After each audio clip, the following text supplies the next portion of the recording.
Bien-aimés frères et sœurs, vous connaîtrez la vérité et la vérité vous affranchira. Ça, c'est pas moi qui le dis, c'est la Bible qui le dit. Mais moi, je vous dis mieux.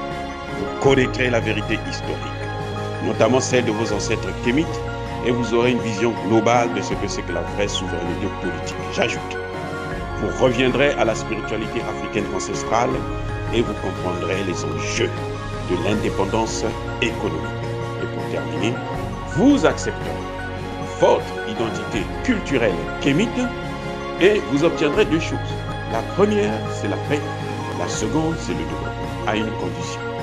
L'unité de toute l'Afrique noire, l'unité de tous les Noirs du monde entier. Otep à tous, bienvenue sur la chaîne des panafricanistes, par essence, par conviction et par excellence. Celle des citoyens kémites par nécessité et obligation de combat. Nous sommes une chaîne qui n'est guidée que par nos ancêtres et rien que par les ancêtres qui appartiennent à l'égrégore du monde noir. Par conséquent, nous ne croyons en aucun Dieu venu de l'étranger.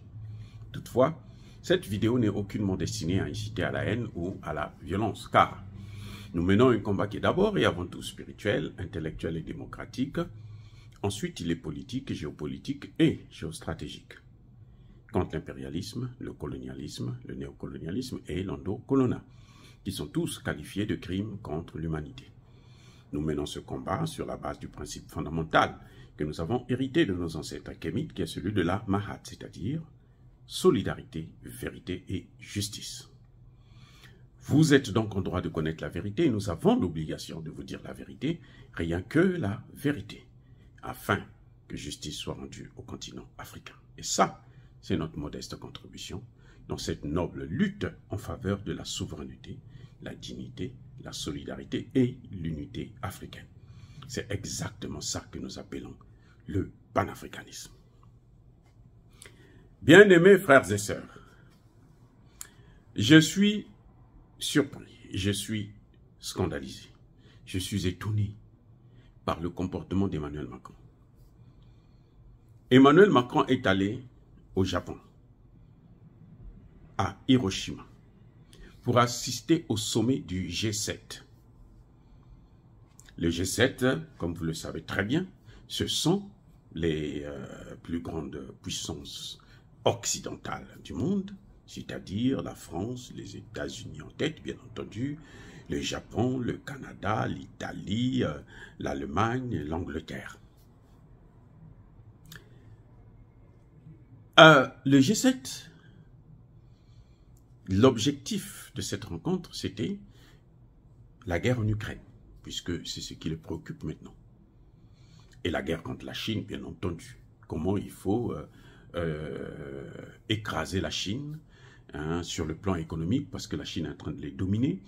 Et la Chine, la Russie et tous les BRICS là sont en train de leur PIB est aujourd'hui supérieur à celui du G7. Comment il faut reprendre le contrôle? Comment il faut gagner la guerre en Ukraine contre la Russie? Comment il faut broyer ou balkaniser la Russie? Emmanuel Macron a donné son avion, il a même donné son avion à Zelensky. Zelensky a voyagé pour venir là-bas dans l'avion français. Mais vous savez qu'est-ce que la France est allée demander là-bas? La France est allée au G7 là, pour chercher l'argent pour aider l'Afrique. Bon, dites-moi, qui a mandaté Emmanuel Macron pour aller discuter dans leur machin là sur les questions africaines? Qui lui a donné ce pouvoir? Et pourtant, Emmanuel Macron, c'est un démocrate. La France est une démocratie. Ce n'est pas moi qui le dis, c'est eux qui le disent. Je suis d'accord avec eux. Très bien, c'est une démocratie. Mais avant d'aller parler des problèmes des gens, il faut bien que vous ayez le droit ou que ces gens-là puissent vous mandater.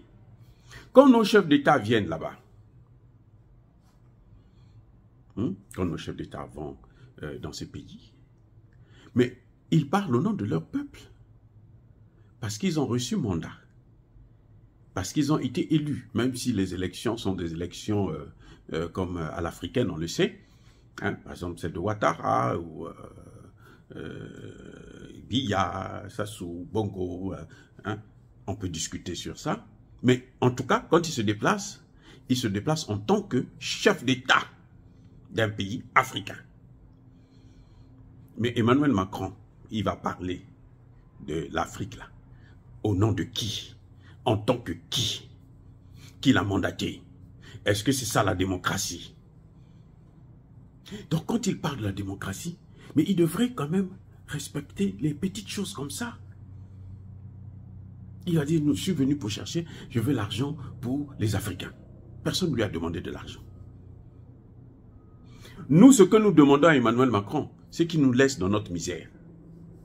Qu'il nous abandonne dans notre misère. C'est ce que nous voulons. Qu'il nous laisse. Qu'il quitte le Congo, qu'il quitte le Gabon, qu'il quitte le Centrafrique, qu'il quitte le Mali, avec le CFA là. Qu'il parte avec. C'est ce que nous demandons à Emmanuel Macron. C'est ce que les peuples, la jeunesse, dans tous ces pays africains là, surtout ceux qui utilisent le franc CFA là, personne ne veut encore entendre parler du CFA parmi les jeunes. Donc Emmanuel Macron, il parle de quoi? Emmanuel Macron n'a pas d'argent pour payer les retraites de la France et il va aller chercher l'argent pour les Africains. Mais attends, il se moque de qui?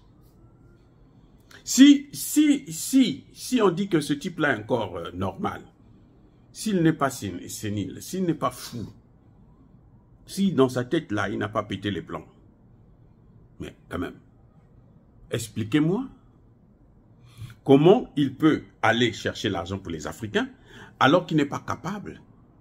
Il ne trouve pas d'argent pour payer les retraites des Français. Alors qu'il fait qu'endetter le pays aujourd'hui, la France est endettée à hauteur de 3 000 milliards. 3 fois et demi la dette de tout le continent africain. Oh, attendez, répète. 3 000 milliards. 3 fois et demi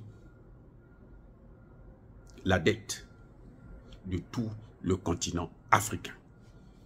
L'Afrique est à peine à 8 000 milliards, à 800 000 milliards. Lui, il est à 3 000 milliards. Il y a un problème. Il y a un grand problème là. Vous n'êtes pas mandaté, mais vous partez quand même chercher de l'argent pour les gens. On ne vous a pas mandaté. On ne vous a rien demandé. Il y a, que je sache, à moins qu'il ait parlé avec Moussa Fakio, à moins qu'il ait parlé avec Macky Sall, à moins qu'il ait parlé avec Ouattara comme il avait fait avec l'ECO. Mais que je sache, là, jusqu'à ce jour, aucun pays africain n'a mandaté Emmanuel Macron pour aller plaider pour l'Afrique en ce qui concerne l'argent pour le développement, pour les maladies, pour les ceci, pour les cela. On n'a jamais demandé ça. Donc quand il va chercher de l'argent, qu'il a cherché l'argent pour lui, pour les Français. Les Français souffrent. Je dis, hein, que surtout en Afrique, là, vous ne savez pas, vous croyez que la France, là, c'est bon. En ce moment-là, les Français sont dans une misère incroyable. Il y a même des délestages dans certaines villes. Il y a des gens qui n'arrivent plus à payer leurs factures. Il y a des gens qui n'arrivent plus à manger, à avoir les 3 repas comme d'habitude. La pauvreté est en train de s'aggraver. La France a même décidé, Emmanuel Macron, là, ce qu'il veut faire, c'est maintenant s'accaparer des maisons des gens. Oui, l'État veut exproprier les gens. Voilà ce que Emmanuel Macron est en train de vous faire. Donc, qu'il laisse l'Afrique tranquille. Qu'il nous laisse avec notre misère. Parce que lui, il est le problème. Il y a eu l'esclavage, il y a eu la colonisation et le néocolonialisme là qui est en train de continuer jusqu'à aujourd'hui. Tout ça, ce sont des causes du sous-développement du continent africain. Et ceux qui le font là, ceux qui sont à l'origine de tout ça, de ce calvaire, de cette misère, de la prédation de nos matières premières, ce sont les mêmes Français. Ce sont les Américains, ce sont les Anglais. Donc maintenant, nous, on leur demande seulement, laissez-nous avec notre misère. Partez. Vous avez assez pillé, maintenant partez et laissez-nous tranquilles. Vous n'avez jamais voulu nous aider. C'est pour ça que l'Afrique se retrouve avec aucun pays africain n'a une armée. Aucun pays africain. Je vous dis que ce soit le Cameroun, le Gabon, le Congo, ainsi de suite. Aucun n'a une armée crédible qui peut aujourd'hui faire une guerre de haute intensité. Maintenant, des pays comme le Mali, le Burkina, qui essaient de se battre pour essayer d'avoir une armée assez... Non, ils sont là à les emmerder par tous les voies et moyens, des sanctions, des ceci, des critiques, des droits de l'homme, des droits de ceci, alors que eux, quand ils étaient là, ils ne pratiquaient pas. Comme si eux, ils nous aiment plus que nous nous aimons. C'est ridicule. Vraiment, je trouve ça assez ridicule. Bon, je ne sais pas ce que vous pensez, mais je vous dis que c'est ridicule. On n'a pas besoin d'eux, qu'ils nous laissent tranquilles. Dire cela, c'est inciter à la haine ou à la violence. Non. Nous voulons notre liberté, notre souveraineté, notre paix. Ceux-là qui nous ont amené le terrorisme en Afrique ne peuvent pas nous apporter la paix. Demain, ce n'est pas possible. On a beau monter, descendre, faire tout ce que nous voulons. Ce n'est pas eux qui vont nous apporter la paix. C'est à nous de nous battre, mais qu'ils nous laissent tranquilles. Oh, bien-aimés frères et sœurs, je persiste et je signe.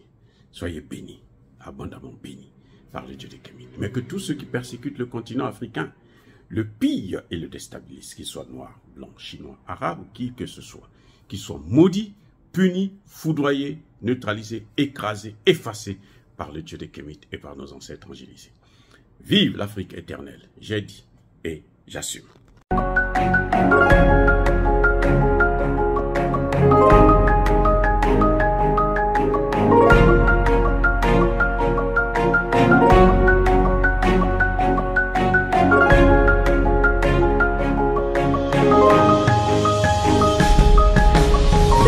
Eux, ils marchent par la foi et non par la vue. Mais moi, je vous conseille vivement de marcher par la connaissance scientifique et historique, notamment celle de nos ancêtres kémites, par les 5 sens et par l'intelligence. À vous, Apia.